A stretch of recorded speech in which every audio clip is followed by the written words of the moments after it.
Compré la casa de mis sueños y nadie de mi familia apareció para celebrar.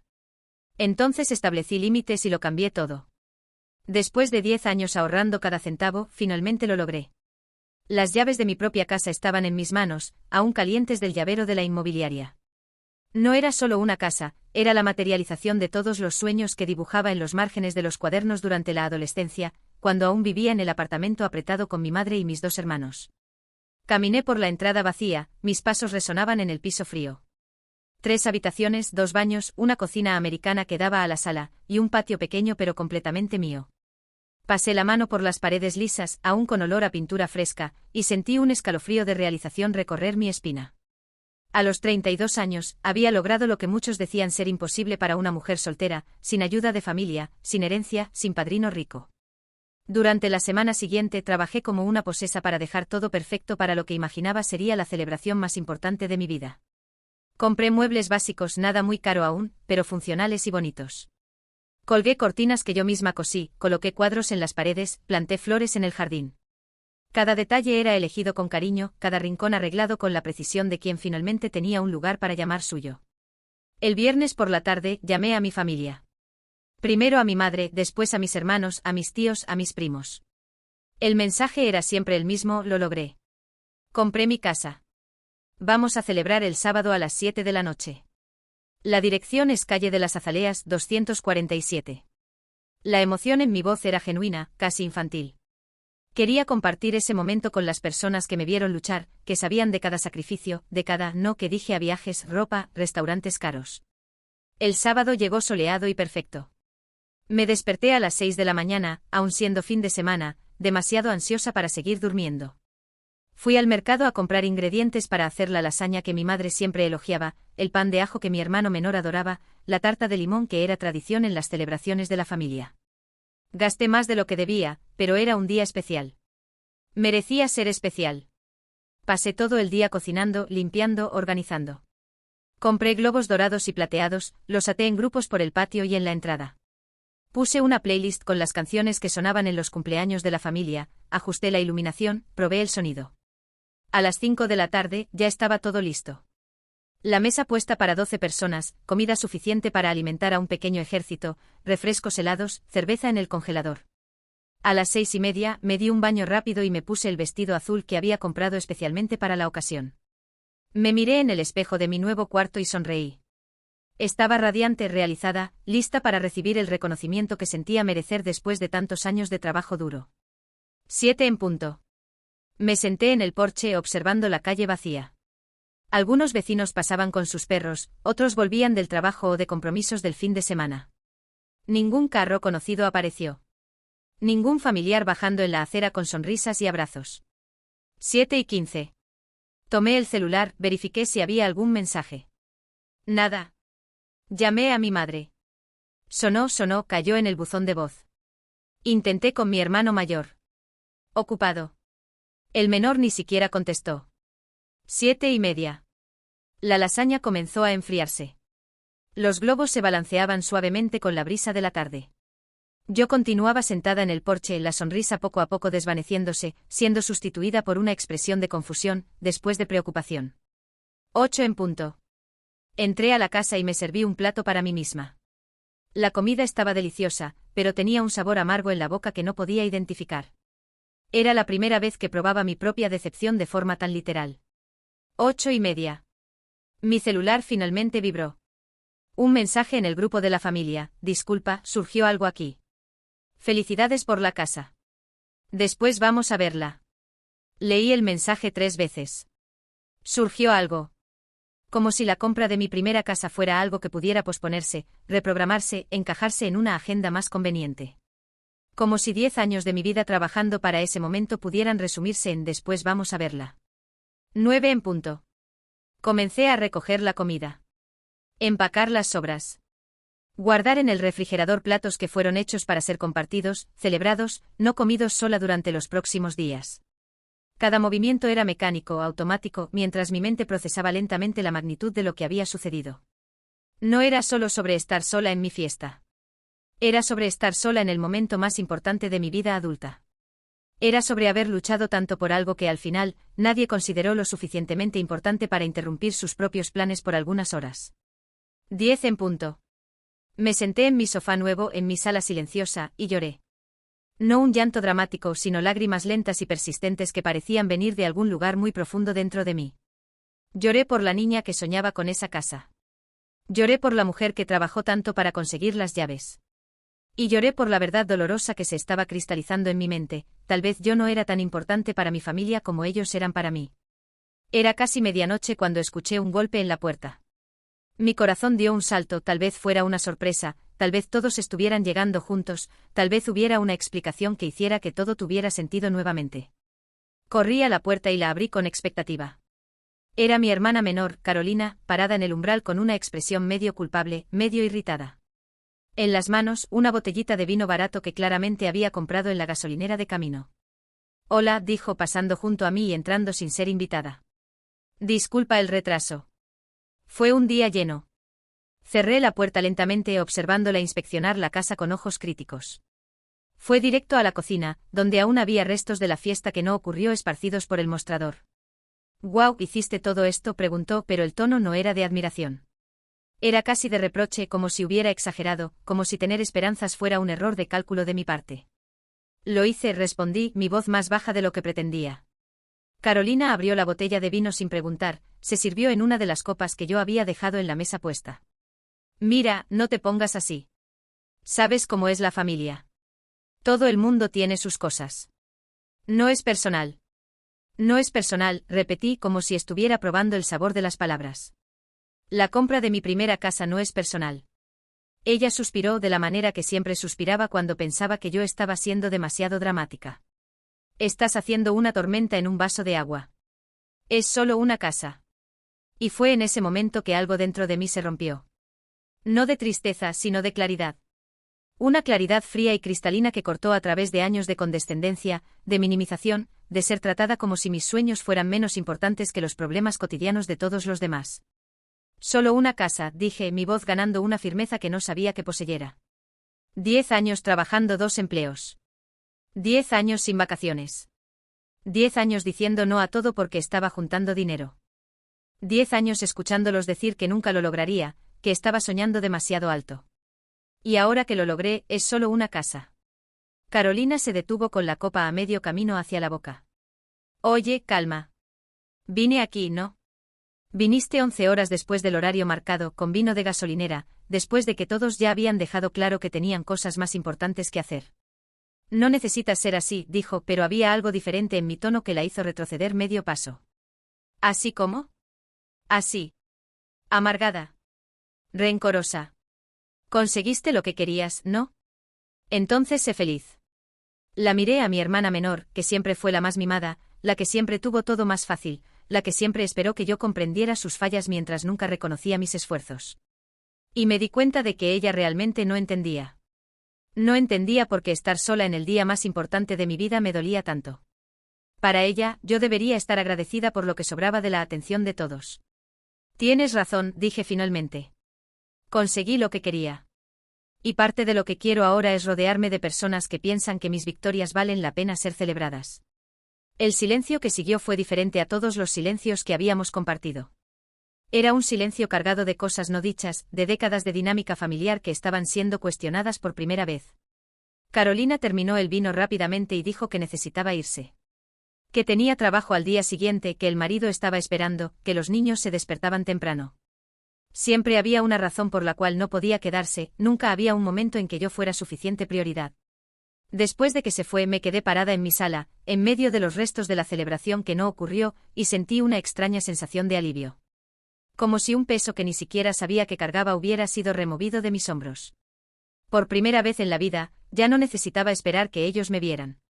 Simplemente podía vivir. A la mañana siguiente me desperté con una sensación extraña. No era tristeza como esperaba.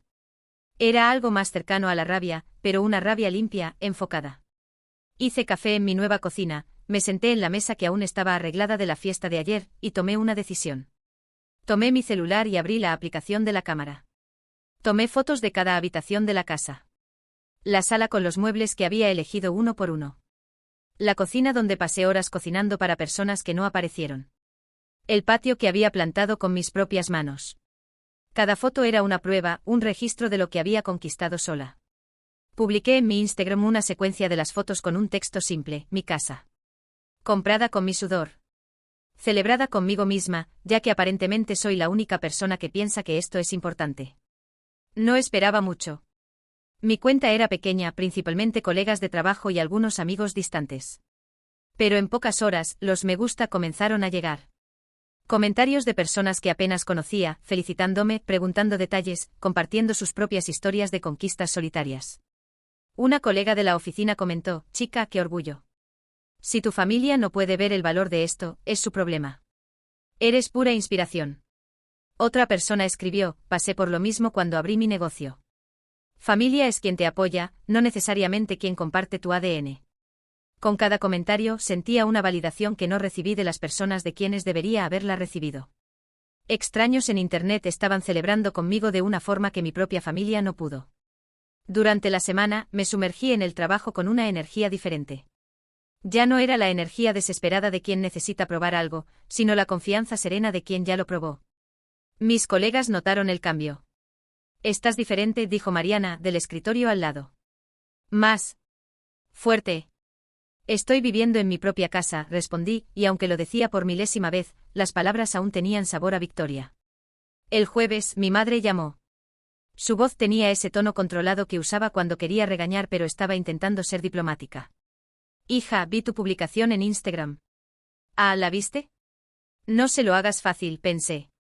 Me pareció un poco exagerado. Sabes que todos quieren tu bien. A veces las cosas no salen como las planeamos, pero eso no significa que no nos importes. Respiré profundo. Durante años me habría disculpado.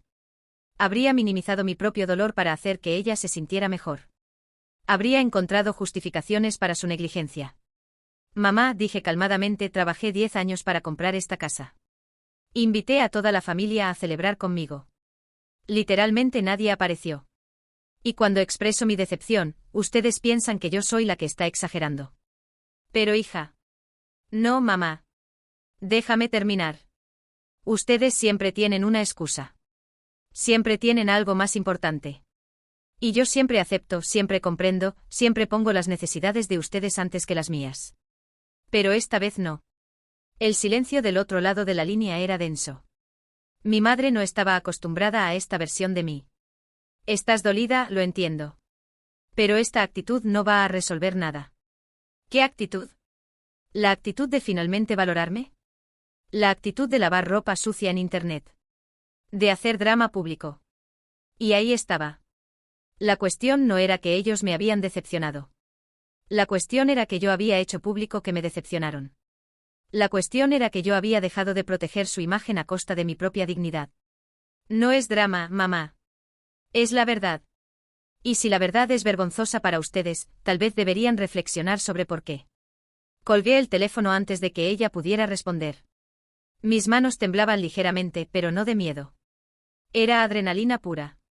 Por primera vez en la vida, había confrontado a mi madre sin retroceder, sin disculparme, sin aceptar que yo estaba equivocada por tener sentimientos. El fin de semana siguiente decidí hacer algo que nunca había hecho: invité a personas del trabajo a un asado en mi casa. Nada elaborado, solo algunas personas que genuinamente me gustaban, que siempre fueron amables conmigo, que parecían interesadas en mi vida de verdad. Compré carne, preparé ensaladas, enfrié cerveza. Esta vez no había ansiedad en la preparación. No había la presión de impresionar a nadie o probar nada. Era solo el placer simple de recibir a personas que querían estar ahí. Y vinieron. Llegaron a tiempo, trajeron postres, elogiaron la casa, hicieron preguntas genuinas sobre cómo había logrado juntar dinero, sobre mis planes para decorar cada habitación. Reímos, conversamos sobre trabajo y vida, hicimos planes para encontrarnos más veces. Cuando todos se fueron, la sensación era completamente diferente a la de la semana anterior. La casa no estaba vacía, estaba satisfecha. Había sido llenada con energía positiva, con personas que eligieron estar ahí, que valoraban mi compañía tanto como yo valoraba la de ellos. El lunes mi hermano mayor, Ricardo, apareció en mi trabajo a la hora del almuerzo. No hablábamos desde la fiesta que no ocurrió. Necesito hablar contigo, dijo parado en la recepción de la empresa con cara de quien estaba ahí a regañadientes. Bajamos a conversar al estacionamiento. Estaba visiblemente incómodo moviendo las llaves del carro, evitando contacto visual. Mamá está preocupada por ti, comenzó. ¿Preocupada por mí o preocupada por la imagen de la familia? Él suspiró. Mira. Sé que te molestó lo de la fiesta. Pero conoces a la familia. Todos tienen sus problemas, sus cosas. No fue nada personal. Ricardo, dije y mi voz salió más firme de lo que esperaba, si la compra de mi primera casa no es algo lo suficientemente personal para merecer algunas horas de su tiempo, entonces no sé qué lo sería. Siempre fuiste un poco demasiado sensible. No, lo interrumpí. Siempre fui demasiado conveniente. Siempre acepté migajas y agradecí como si fueran banquetes. Siempre puse las necesidades de todos antes que las mías. Pero eso se acabó. Entonces es eso. Vas a cortar a la familia de tu vida por una fiesta. La forma en que redujo todo a una fiesta me hizo ver que él realmente no entendía. Para él, era solo sobre un evento social que no salió bien. No veía los años de sacrificio, la lucha, la importancia simbólica de ese momento. No veía que lo que estaba en juego no era solo una noche, sino años de ser tratada como segunda opción. No estoy cortando a nadie, respondí. Solo estoy dejando de hacer de ustedes una prioridad en mi vida cuando claramente yo no soy prioridad en la vida de ustedes. Eso es infantil. ¿Sabes qué es infantil? Esperar que continúe aceptando cualquier migaja de atención que quieran darme, y encima estar agradecida por ello. Ricardo sacudió la cabeza, como si yo fuera una niña terca que no podía entender la lógica de los adultos. La familia es familia, independientemente de lo que sea. No, dije y sentí una claridad cristalina en las palabras. Familia es quien actúa como familia. El título no sustituye la acción. Se fue frustrado probablemente para reportar a mi madre que yo estaba irreductible y siendo difícil. Y no me importó. Por primera vez no me importó ser vista como la persona difícil de la familia. Tal vez era difícil amar a alguien que finalmente había aprendido a valorarse. Esa noche, sentada en mi porche observando el movimiento tranquilo de la calle, me di cuenta de que algo fundamental había cambiado en mí. No era solo sobre la casa o sobre la fiesta. Era sobre finalmente entender que yo merecía personas en mi vida que me vieran, que me celebraran, que me eligieran de vuelta. Y si mi propia familia no podía hacer eso, encontraría personas que sí pudieran. 2 semanas después, mi prima Luciana me llamó. No hablábamos hacía meses, tal vez años, excepto por saludos obligatorios en cumpleaños y Navidad. Su voz sonaba nerviosa, artificial. Hola, prima. ¿Todo bien? Me enteré de tu casa nueva, qué bien. Ya sabía a dónde iba eso. Hola, Lu. Gracias. Mira, estaba pensando. ¿Qué tal si organizamos un almuerzo en familia? ¿Sabes cómo es reunir a todos, matar la nostalgia? Ahora quieren reunirse. Ella rió, pero era una risa forzada. Ay, no seas así. Siempre nos llevamos bien, lo sabes. Luciana, ni siquiera sabías que había comprado una casa hasta que alguien te contó. ¿Cuándo fue la última vez que preguntaste cómo estaba? Dios, ¿qué es esto? Estás rara, ¿sabes? La tía Marcia comentó que andas medio. Diferente. ¿Diferente cómo? Ah, no sé. Más. Cerrada. Antipática. Casi me reí. Era impresionante cómo rápidamente me había transformado en la villana de la historia. La persona que no apareció en mi fiesta no era vista como negligente, yo, que expresé mi decepción, era la antipática. Lu, voy a ser bien clara contigo. Si quieren organizar un almuerzo en familia, organícenlo. Pero no cuenten conmigo. Tengo otros planes. ¿Qué otros planes? Planes con personas que realmente se preocupan por mí. Ella se quedó en silencio por algunos segundos. No puedes estar hablando en serio. Lo estoy. ¿Y sabes qué más? Por primera vez en mi vida, estoy en paz con esta decisión.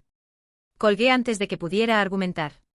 Inmediatamente mi celular comenzó a sonar nuevamente. Esta vez era un número que no reconocía. ¿Hola? ¿Laura? Aquí es Fernanda, de la revista Mujer y Trabajo. Vimos tu publicación sobre comprar tu casa y nos gustaría hacer un artículo sobre mujeres independientes. ¿Tendrías interés? Me sorprendió. Mi publicación había circulado más de lo que imaginaba. ¿Un artículo? Sí. Estamos haciendo una serie sobre mujeres que conquistaron la independencia financiera solas. Tu historia es inspiradora. ¿Enfrentaste algún tipo de resistencia familiar? La pregunta me tomó desprevenida. Se podría decir que sí. Perfecto. Eso es muy común. Muchas mujeres pasan por eso cuando comienzan a imponerse financieramente. ¿Qué tal si conversamos personalmente? Quedamos para la semana siguiente. Después de colgar, me quedé pensando en la forma en que ella había planteado la cuestión. ¿Resistencia familiar cuando las mujeres se imponen financieramente? ¿Sería eso? ¿Sería que mi familia estaba, inconscientemente, intentando mantenerme en un lugar menor? El viernes me encontré con Fernanda en un café en el centro de la ciudad. Era una mujer de unos 40, elegante, con esa confianza que solo viene de quien luchó por cada conquista. Grabó nuestra conversación en el celular, haciendo preguntas que me forzaron a reflexionar sobre cosas que nunca había verbalizado. Cuéntame sobre la reacción de tu familia cuando dijiste que ibas a comprar una casa. Pensaron que estaba soñando demasiado alto. Dijeron que era mejor seguir pagando alquiler, que una casa propia era mucho compromiso, que no tenía experiencia para lidiar con un financiamiento. ¿Y cuándo lo lograste? Ellos no aparecieron para celebrar. Fernanda dejó de escribir y me miró a los ojos. Laura, ¿cuántas veces celebraste las conquistas de ellos? La pregunta me golpeó como un puñetazo en el estómago.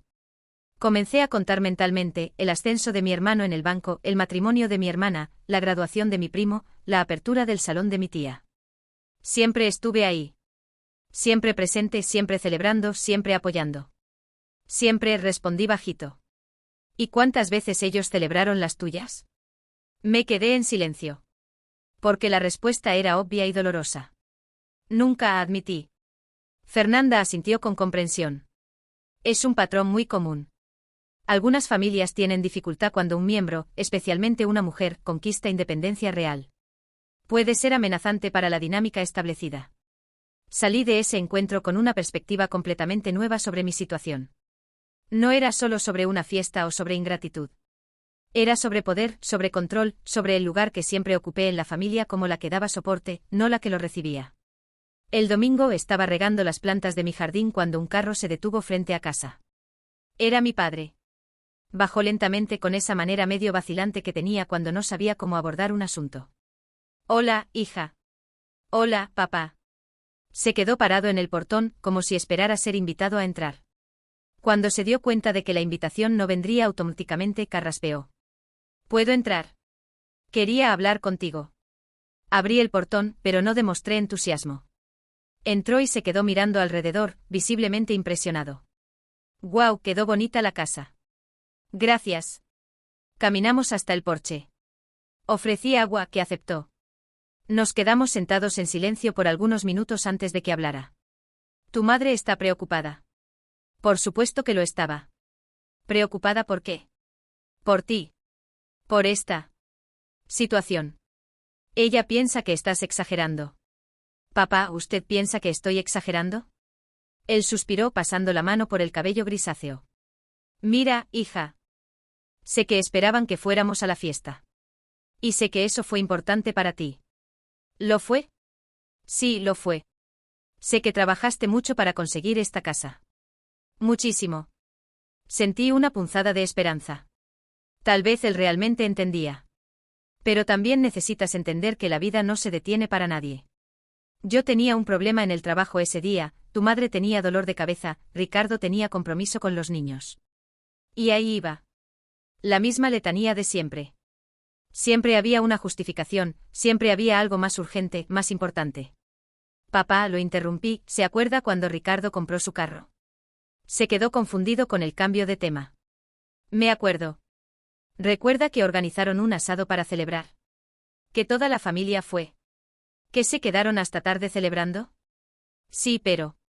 Era un carro usado, papá. Ni siquiera era nuevo. Pero todos fueron porque era importante para él. Mi padre se quedó en silencio procesando la comparación. Compré una casa. Una casa entera. Con mi dinero, después de años ahorrando. Y ustedes no pudieron conseguir algunas horas para celebrar conmigo. Hija, no es cuestión de no poder. Es cuestión de prioridad, completé. Y yo simplemente no soy una. Las palabras salieron más duras de lo que pretendía, pero eran verdaderas. Mi padre intentó argumentar, explicar, justificar, pero todo sonaba vacío. Al final, se fue prometiendo que iban a encontrar la forma de resolver esto, como si fuera un problema logístico que necesitaba ser manejado. Esa noche escribí en un cuaderno todas las veces que recordaba haber apoyado a mi familia en momentos importantes. La lista ocupó 3 páginas. Después intenté escribir una lista de las veces que ellos habían apoyado mis conquistas de forma significativa. La página quedó prácticamente en blanco. En el trabajo el lunes mostré el borrador del artículo que Fernanda me había enviado para aprobación. Había capturado perfectamente la esencia de mi historia, sin melodrama, pero con honestidad cruda. Laura logró comprar su primera casa a los 32 años, después de una década de sacrificios y trabajo duro. Cuando invitó a la familia a celebrar, nadie apareció. Fue cuando me di cuenta de que yo siempre estaba disponible para los momentos importantes de ellos, pero ellos nunca estaban disponibles para los míos. Cuenta. El artículo hablaba sobre patrones familiares tóxicos, sobre cómo algunas familias sabotean inconscientemente el crecimiento de sus miembros, especialmente mujeres, y sobre la importancia de establecer límites saludables. No estoy cortando lazos, explica Laura. Solo estoy redefiniendo cuál es mi lugar en esas relaciones. Aprendí que puedo amar a mi familia a distancia, sin sacrificar mi propia valoración. Cuando la revista salió 3 días después, mi vida cambió completamente. La revista fue publicada un jueves. El viernes por la mañana, mi teléfono no paraba de sonar. Mensajes de WhatsApp, Instagram, LinkedIn, personas que ni sabía que conocían mi historia entrando en contacto para compartir experiencias similares. Una mujer llamada Sandra me escribió: leí tu artículo llorando. Pasé por lo mismo cuando abrí mi consultorio. Mi familia dijo que me estaba creyendo demasiado. Hoy, 5 años después, aún me piden apoyo financiero, pero nunca celebraron ni un cliente nuevo que conquisté. Otro mensaje: chica, pusiste en palabras lo que sentía hace años pero nunca supe explicar. Gracias por tener el valor de hablar de esto públicamente. Hasta hombres me escribieron, contando sobre dinámicas parecidas con familias que siempre esperaban que fueran proveedores pero nunca reconocían sus esfuerzos. En la oficina, colegas que apenas me hablaban comenzaron a saludarme diferente. Vi el artículo en la revista. ¡Qué orgullo!, dijo la gerente de recursos humanos. Estás inspirando a un montón de gente por ahí. Pero no toda la atención era positiva. El lunes siguiente mi tía Celia apareció en mi trabajo visiblemente irritada. Esperó a que saliera del turno para abordarme en la puerta de la empresa. Necesitamos hablar, dijo, el rostro cerrado. Hola, tía Celia. No me hola, tía Celia. ¿Viste lo que hiciste? Pusiste a toda la familia en medio de la calle, frente a extraños. Respiré profundo. Conté mi historia. Contaste tu versión de la historia. Hiciste que pareciéramos un montón de monstruos. No inventé nada. Simplemente relaté lo que sucedió. Que invitaste a la familia y nadie fue. Que somos todos unos egoístas. Que no te apoyamos. Eso es mentira. ¿Qué parte es mentira, tía? Se quedó sin respuesta por algunos segundos. Estás distorsionando todo. A veces las personas tienen compromisos, de eso es normal. Tía, ¿cuándo fue la última vez que usted canceló algo para ir a algo mío? No es así como funciona. ¿No? Entonces, ¿cómo funciona? Yo cancelo mis planes para ir al cumpleaños de los primos, a la graduación del sobrino, al asado del fin de semana. Pero cuando es algo mío, siempre hay una excusa. Estás siendo dramática. Estoy siendo honesta. Y aparentemente eso incomoda más de lo que debería. La tía Celia bufó, indignada. Tu madre está destrozada. Destrozada. Las amigas vieron el artículo, están preguntando si es verdad que no apoya a su hija. Y ahí estaba el verdadero problema. No era sobre que yo estuviera dolida. Era sobre que su imagen había sido arañada públicamente. Tía, si está preocupada por lo que la gente va a pensar, tal vez debería preocuparse por cambiar el comportamiento, no por esconder las consecuencias de él. Se fue bufando algo sobre generación de cristal y falta de respeto con los mayores. Esa noche decidí hacer algo que nunca había hecho, ignoré completamente los mensajes acumulados de la familia en mi celular. En cambio, respondí a las decenas de mensajes de mujeres desconocidas que estaban compartiendo sus historias conmigo. Uno de ellos me marcó especialmente. Era de una chica de 25 años, estoy juntando dinero para salir de la casa de mis padres, pero ellos me sabotean, diciendo que es una tontería, que una mujer soltera no necesita casa propia. Tu historia me dio valor para continuar. Escribí una respuesta larga para ella, compartiendo consejos prácticos de ahorro, pero principalmente animándola a confiar en su propia intuición. Tu independencia incomoda porque cuestiona el control que ejercen sobre ti. Sigue luchando. El miércoles recibí una llamada inesperada. Era de una productora de TV que quería invitarme a participar en un programa sobre relaciones familiares. Tu historia tocó a mucha gente. Queremos hablar sobre cómo establecer límites saludables con la familia. Acepté sin dudar. No por exposición, sino porque me di cuenta de que mi experiencia podría ayudar a otras personas que estaban pasando por la misma situación. El programa fue grabado un viernes por la tarde. La presentadora, Carla Méndez, era conocida por abordar temas delicados con sensibilidad. Me recibió con cariño e hizo preguntas que fueron directo al punto. Laura, ¿cuándo te diste cuenta de que estabas en una relación desigual con tu familia? Cuando me di cuenta de que yo siempre estaba disponible para ellos, pero ellos nunca estaban disponibles para mí. No era reciprocidad, era yo siendo conveniente. ¿Y cómo fue tomar la decisión de alejarte? No fue un alejamiento dramático. Fue más como dejar de correr detrás. Dejar de ser yo quien siempre llamaba, quien siempre organizaba, quien siempre cedía. Simplemente comencé a tratar la relación con la misma energía que ellos la trataban. ¿Te arrepentiste? Pensé por algunos segundos antes de responder. No. Me arrepiento de haber tardado tanto en hacerlo. De haber desperdiciado años esperando que me valoraran en vez de aprender a valorarme sola. El programa se transmitió el domingo por la noche. Mi madre me llamó el lunes, llorando. Hija, por el amor de Dios. Ahora fuiste a la televisión. Todo el mundo está hablando. Mamá. Nos humillaste públicamente. ¿Cómo puedes hacer esto con tu propia familia? Por primera vez, escuché a mi madre realmente desesperada. Ya no era irritación o desaprobación. Era desesperación genuina. Mamá, no humillé a nadie. Hablé sobre cómo me sentí. Pero en televisión. Para todo Brasil. ¿Y qué? Si no hicieron nada malo, ¿por qué tienen miedo de lo que la gente va a pensar? Se quedó en silencio por un largo tiempo. Cuando volvió a hablar, la voz estaba más baja, más vulnerable. No somos monstruos, hija. Te amamos. Sé que me aman, mamá. Pero amar no es suficiente si no viene acompañado de acciones que demuestren ese amor. Pero siempre estuvimos aquí. ¿Estuvieron dónde? ¿Cuando necesité ayuda para mudarme? ¿Cuando trabajaba 2 empleos y llegaba a casa exhausta? ¿Cuando pasé años sin vacaciones para juntar dinero? ¿Dónde estaban exactamente? Comenzó a llorar del otro lado de la línea. No sabíamos qué necesitabas. Necesitaba que preguntaran cómo estaba de vez en cuando. Necesitaba que reconocieran mi esfuerzo. Necesitaba que estuvieran presentes en mis momentos importantes de la misma forma que yo siempre estuve en los de ustedes. Cometimos errores. Los cometieron. Y cuando señalé esos errores, en vez de reflexionar sobre ellos, me atacaron por haberlos señalado. El silencio que siguió fue el más largo que habíamos tenido al teléfono. Cuando volvió a hablar, había algo diferente en la voz. ¿Qué quieres que hagamos ahora? La pregunta me tomó por sorpresa. Era la primera vez que escuchaba a cualquier miembro de mi familia preguntar qué quería yo, en vez de intentar convencerme de lo que ellos pensaban que era mejor. Quiero que dejen de intentar hacerme sentir culpable por haber establecido límites. Quiero que reconozcan que se equivocaron. Y quiero que de aquí en adelante me traten con el mismo respeto y consideración que yo siempre tuve con ustedes. ¿Y si hacemos eso? ¿Vuelves? Mamá, nunca me fui. Solo dejé de aceptar migajas como si fueran banquetes. Después de esa conversación con mi madre, las cosas se quedaron extrañamente silenciosas por algunas semanas. Ninguna llamada, ningún mensaje en el grupo de la familia, ningún intento de contacto. Era como si estuvieran procesando lo que había sucedido, intentando entender esta nueva versión de mí que no cedía, no se disculpaba, no retrocedía. Mientras tanto, mi vida estaba más llena que nunca. El programa de TV generó aún más repercusión.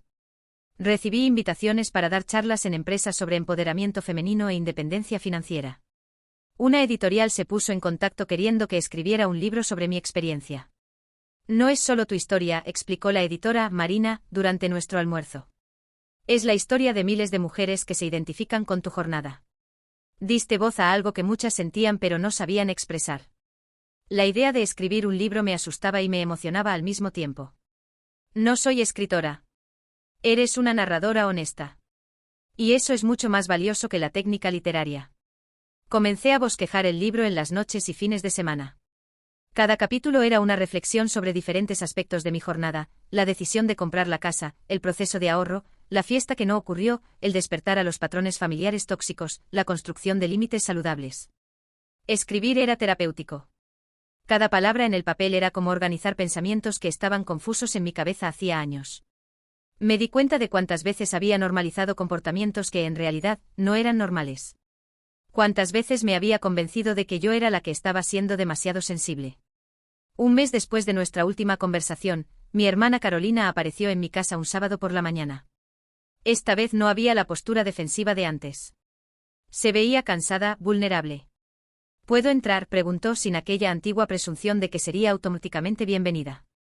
Abrí la puerta e hicimos café juntas en silencio. Ella miró alrededor de la cocina, notando los pequeños cambios que había hecho: nuevos cuadros, plantas, detalles que hacían el espacio cada vez más mío. Está bonita la casa, dijo finalmente. Gracias, Laura. Quería pedirte disculpas. Las palabras salieron atropelladas, como si hubiera ensayado, pero aún así fuera difícil decirlas. Vi el programa. Leí el artículo. Y comencé a pensar en todas las veces que estuviste presente en mi vida y yo no estuve en la tuya. Continué en silencio, dejándola hablar.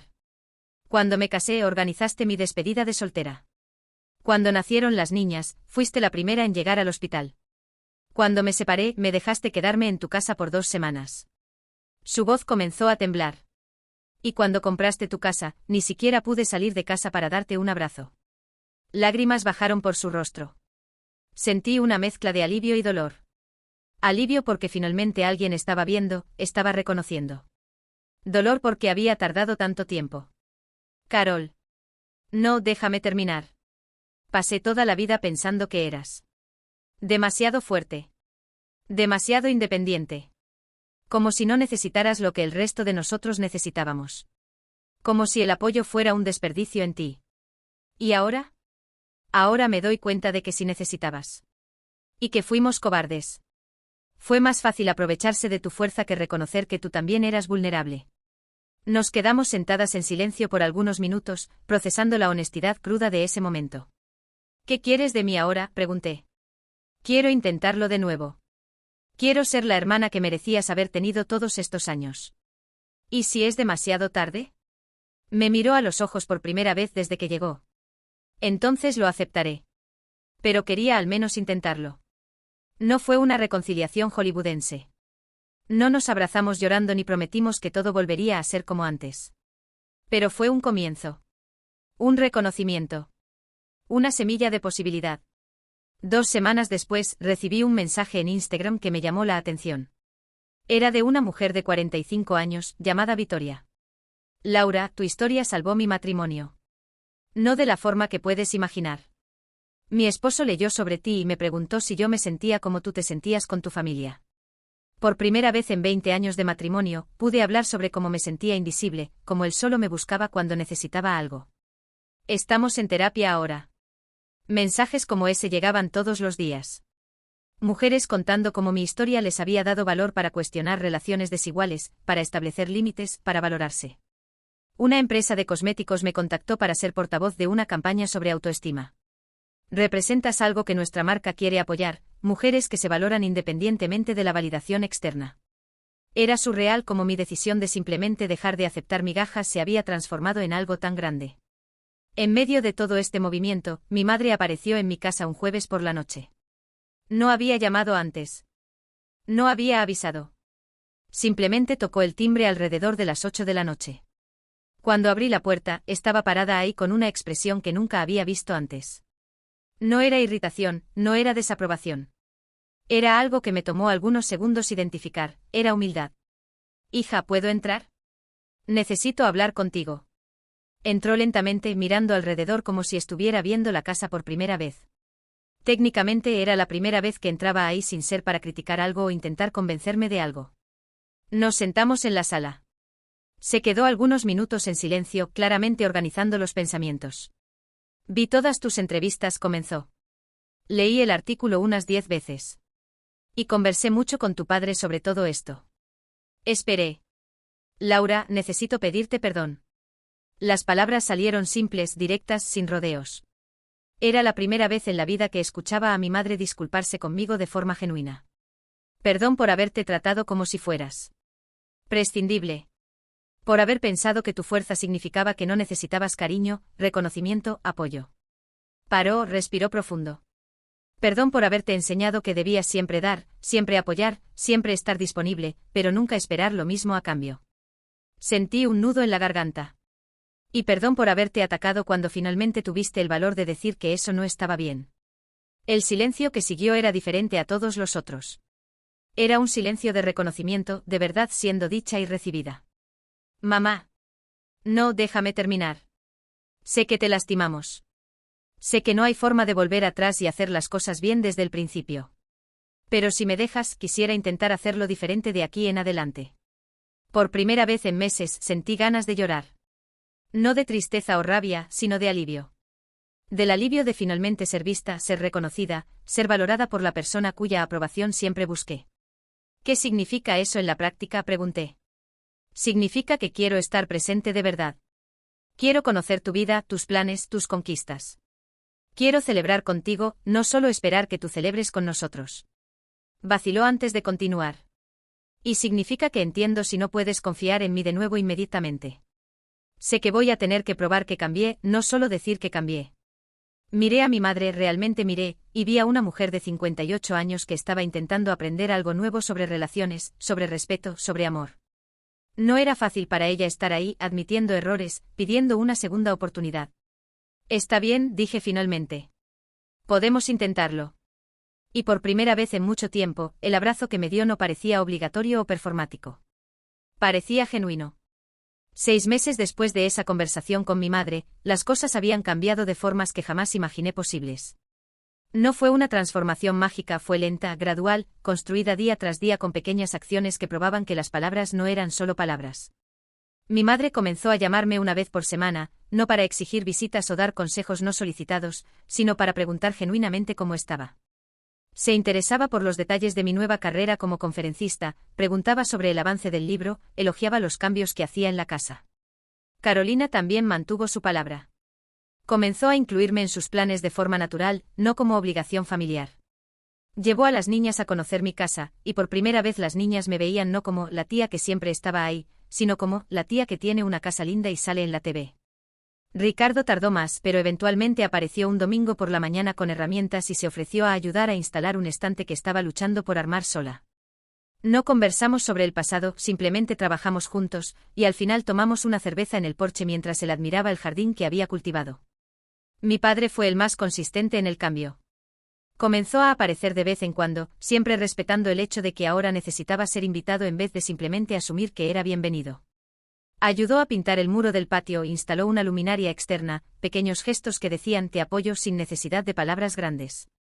El libro fue lanzado en octubre, exactamente un año después de la fiesta que no ocurrió.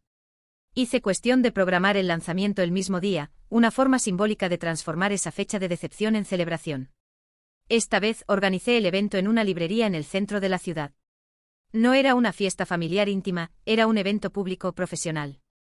Mi familia fue invitada, pero como invitados, no como los protagonistas de la celebración. La noche del lanzamiento, la librería estaba repleta. Personas que habían seguido mi historia a través de las redes sociales, mujeres que se identificaron con el libro, profesionales interesados en el tema. Estaba nerviosa pero confiada, usando un vestido azul marino que había comprado especialmente para la ocasión. Mi familia llegó puntualmente a las 7 de la noche. Todos ellos. Mi madre trajo un ramo de flores, Carolina había compartido el evento en sus redes sociales, Ricardo apareció de traje, lo que era raro, mi padre estaba visiblemente orgulloso. Hasta algunos primos y tíos que me habían criticado por las publicaciones estaban ahí, medio avergonzados pero presentes. Durante mi discurso miré al público y sentí una gratitud inmensa. No solo porque mi familia estuviera ahí, sino porque había aprendido que mi valor no dependía de su presencia. La sala llena de extraños que eligieron estar ahí, que pagaron para comprar mi libro, que se identificaron con mi jornada, ellos eran la prueba de que había encontrado mi tribu.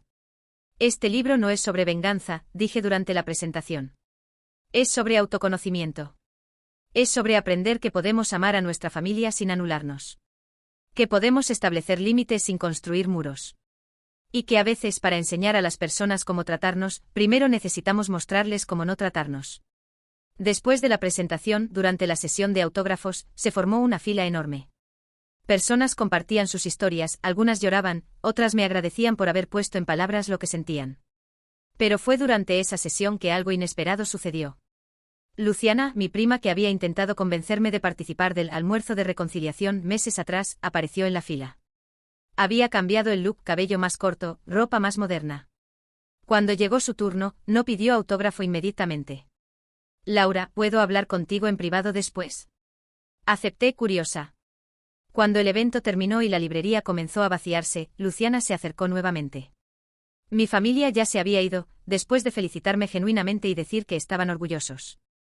Quería contarte algo, Luciana comenzó, visiblemente incómoda.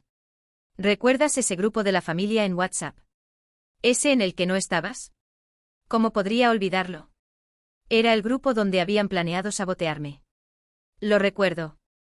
Tengo todas las capturas. No solo las que se filtraron. Tengo conversaciones de años, Laura. Años de comentarios sobre ti, sobre tus elecciones, sobre tus conquistas. Mi estómago se heló. ¿Qué quieres decir? Sacó el celular del bolsillo y me mostró algunas capturas de pantalla. Era peor de lo que imaginaba. No eran solo los comentarios sobre mi casa. Había mensajes ridiculizando mis empleos, mi vida amorosa, mis elecciones. Chistes sobre que yo era la solterona de la familia, apuestas sobre cuándo iba a estrellarme con la independencia. ¿Por qué me estás mostrando esto?, pregunté, sintiendo una rabia familiar subiendo por la garganta. Porque era parte de eso, admitió, las lágrimas comenzando a caer. Y porque después de ver lo que te pasó, después de leer tu libro, me di cuenta de que fuimos crueles. Continuó hojeando el celular, mostrándome más evidencias de la toxicidad que había sospechado, pero nunca visto de forma tan explícita. Hay cosas aquí que te van a dejar muy dolida, advirtió. Pero pensé que tenías derecho a saber. Pasé la siguiente hora viendo años de conversaciones donde yo era el blanco constante. No solo negligencia o descuido, era desprecio activo. Realmente deseaban que me fuera mal, hacían chistes sobre mis fracasos, minimizaban mis conquistas. El mensaje que más me dolió fue de mi propia madre, enviado 2 años atrás. Laura piensa que es mejor que todos nosotros porque no necesita a nadie. Déjala que se las arregle sola entonces. ¿Por qué guardaste todo esto?, le pregunté a Luciana. ¿Por qué? Siempre pensé que estaba mal, pero no tenía el valor de hablar. Y después, cuando vi cómo reaccionaste, cómo te posicionaste, quise tener evidencias en caso de que las necesitaras. ¿Evidencias para qué? Para esto, dijo, señalando el celular. Para darte la oportunidad de decidir qué hacer con la verdad. Volví a casa esa noche con una tormenta de emociones. Por un lado, estaba feliz con el éxito del lanzamiento, con la presencia de la familia, con las señales de cambio genuino que había observado en los últimos meses. Por otro, estaba devastada por la extensión de la crueldad que había sido escondida de mí por años. Durante los días siguientes, no pude dejar de pensar en los mensajes. Explicaban tantas cosas, porque siempre me sentía como una extraña en la familia, porque mis conquistas nunca eran celebradas, porque siempre había una excusa para no apoyarme. Pero también me hicieron cuestionar si el cambio que estaba viendo era genuino o solo performático, motivado por la vergüenza pública que mi historia había causado. Una semana después del lanzamiento, mi editora me llamó con una propuesta inesperada. Laura, el libro está yendo muy bien. Estamos pensando en una segunda edición, más completa. ¿Tendrías interés en incluir más material? ¿Tal vez evidencias concretas de los patrones que describes? Era como si el universo me estuviera ofreciendo una elección. Podría incluir las capturas que Luciana me había dado. Podría exponer completamente el nivel de toxicidad que había sufrido. Sería una venganza perfecta, documentada, irrefutable. O podría elegir un camino diferente. Programé una cena con mi familia al final de esa semana. Dije que tenía algo importante para discutir. Todos aparecieron, mis padres, mis hermanos, hasta algunos tíos y primos. Era la primera vez en años que nos reuníamos voluntariamente, sin ocasión obligatoria. Durante la cena, puse el celular en la mesa con las capturas de pantalla abiertas. Quería compartir algo con ustedes, comencé. Recientemente descubrí que existía un grupo de WhatsApp de la familia donde yo no estaba incluida. Y en ese grupo, durante años, hicieron comentarios sobre mí que fueron muy dolorosos de leer.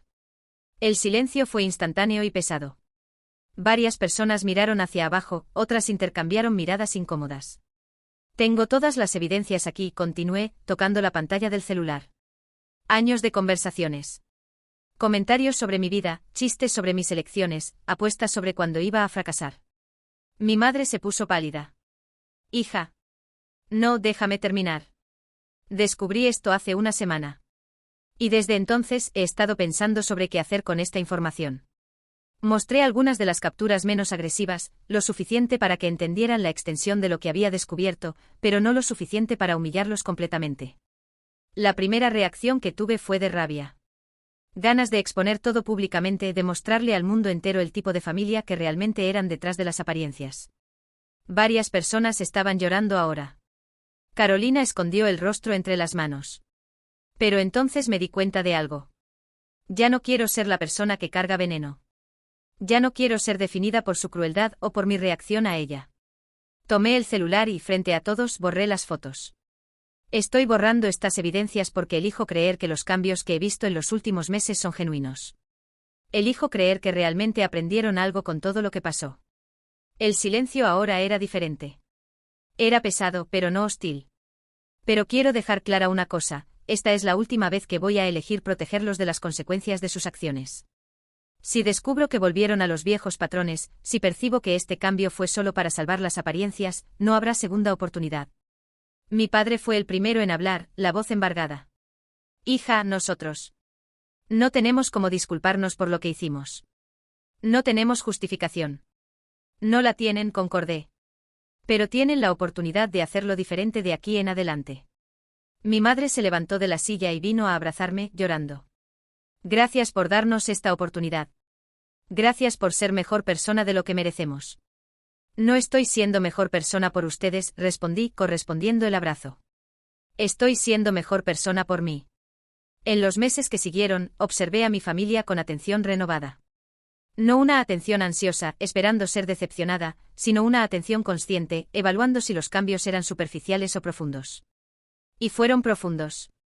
Mi madre no solo mantuvo las llamadas semanales, comenzó a consultarme sobre decisiones importantes de la familia. Carolina me incluyó en el grupo de las madres de la escuela de las niñas, me presentó a las amigas como mi hermana, la escritora. Ricardo comenzó a pedirme consejos sobre inversiones, reconociendo por primera vez mi competencia financiera. Más importante, comenzaron a defenderme cuando otros miembros de la familia extensa hacían comentarios inapropiados. Vi a mi madre confrontar a una tía que sugirió que me estaba poniendo vieja para conseguir marido. Escuché a Carolina corregir a un primo que dijo que una mujer soltera con casa propia asusta a los hombres. La familia que me había saboteado por años ahora me estaba protegiendo. 1 año y medio después de aquella cena confrontativa, recibí una invitación inesperada. Mi prima distante se iba a casar y quería que yo oficiara la ceremonia, no como invitada, sino como celebrante. Tu historia me inspiró a estudiar sobre relaciones saludables, explicó. Quiero que alguien que entiende de amor verdadero conduzca mi ceremonia.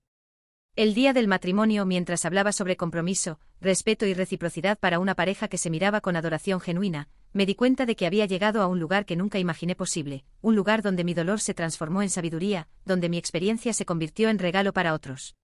Durante la fiesta, observé a mi familia interactuando conmigo de forma natural, orgullosa. Ya no había aquella tensión subyacente, aquella sensación de que estaba siendo tolerada. Estaba siendo celebrada. Más tarde esa noche, ya en casa, me senté en mi porche con una copa de vino y miré las estrellas.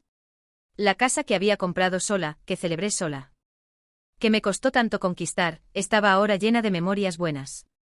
Cenas con amigos, visitas de la familia reformada, noches de escritura tranquila. Tomé mi celular y escribí una publicación final sobre esa jornada. Hace 2 años compré la casa de mis sueños y nadie de mi familia apareció para celebrar conmigo. Hoy, esa misma familia me eligió para celebrar momentos importantes en sus vidas. No porque cambié quién soy para agradarlos, sino porque aprendieron a valorarme por quien siempre fui. A veces, para enseñar a las personas cómo amarnos, primero necesitamos mostrarles cómo es vivir sin ese amor.